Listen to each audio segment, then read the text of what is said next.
สบายดียามเช้าเนาะพี่น้องเนาะตอนนี้เฮาก็มาจังหันวันเพ็ญมา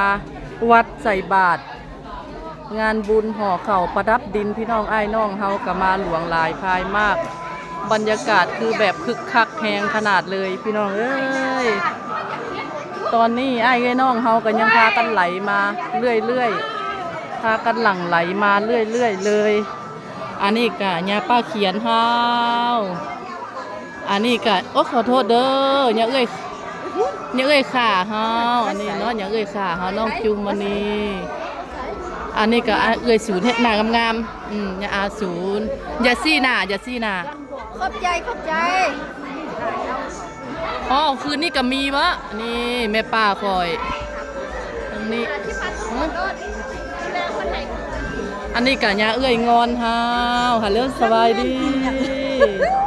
อันนี้ก็ไอ้น้องเฮาก็สิมาเตรียมใส่บาตรอยู่นี่เนาะหลังจากเพิ่นให้ศีลให้พรแล้วเฮาก็สิมาใส่บาตรตอนนี้ข่อยก็สิไปตามหาลูกสาวข่อยเพราะว่าลูกสาวข่อยถือไอ้บาตรมาให้ข่อยโอ้ไทยนาทานก็มาพี่น้องจ๋า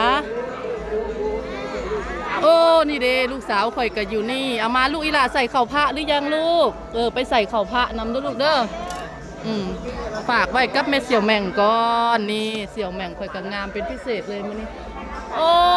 ไทยบ้านปุ่งเหนือก็มาใส่บาตรอยู่พี่นะอันนี้ก็วัยรุ่นบ้านท่าแคนเฮามื้อนี้ทำบุญได้ลูกเอ้ยหนีกล้องบ่ได้เด้ต้องสู่อย่างเดียวเด้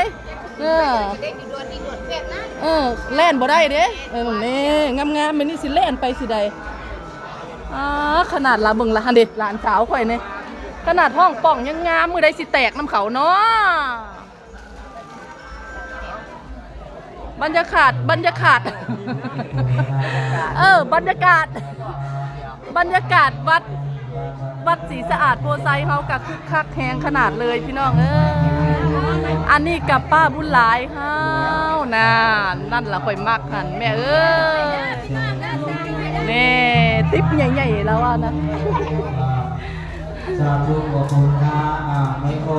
อันนี้ก็น้องแพตตี้เป็นอะไรน้องพีทบ่ให้ซะบ่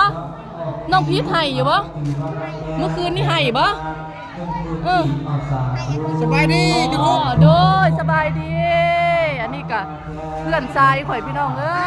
ยเสี่ยวซักอันนี้ก็ยังเอ้ยแตงฮาวมากหน้าหลายตาพี่น้องเลยไอ้น้องค่ะโอ้ทางบ้าน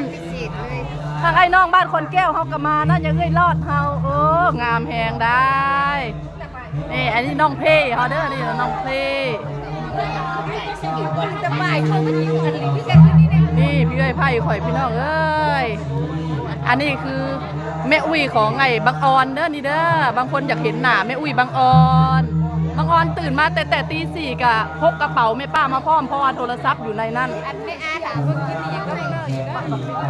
โอเคเด้อพี่น้องเด้อเดี๋ยวอัปเดตให้เบิ่ง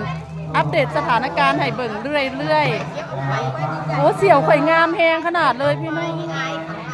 ว่าแต่วัยรุ่นบ้านตาแคนเฮาเถ่าเลยเด้เฮาบ่ควรหนีโอ้มาเป็นคู่ว้างามแฮงขนาดเลยมื้อนี้โดนนานบ่เห็นจะเพิ่นมาเป็นคู่